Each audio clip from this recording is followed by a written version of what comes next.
Stay within the frequency.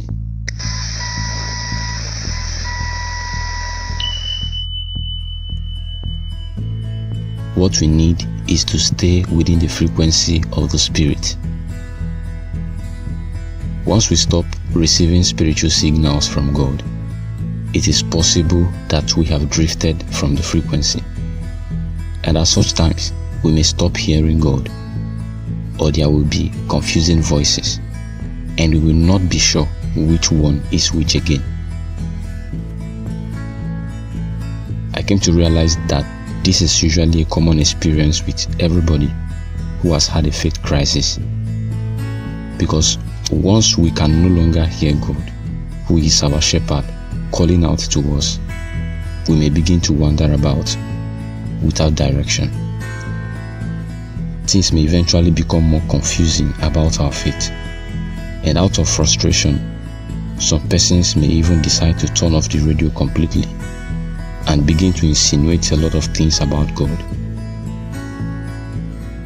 But the truth is that most of the times, it is usually our fault. It is not God who left us, but we are the ones who shifted. We are the ones who got distracted. And this drifting occurs gradually until we can no longer engage God. Loss of signal is an indication of how far we have drifted without even knowing it, and still thinking that we are still within reach. I realize that sometimes our work, the job we do, is one of the problems. When we could really have time to pray, study the Bible, or even go to church, we keep postponing it endlessly until we no longer remember there are necessary things to do. And with that, we have given our spirit life a big blow in the head. And of course, we may not start seeing the negative effects immediately, but over time, they will definitely show up in our experiences and even in our words.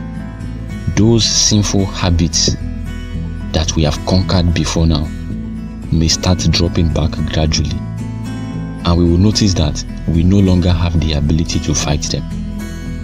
So, anything that takes our time and feeds us with something more material than spiritual most of the time is a danger to our spiritual life.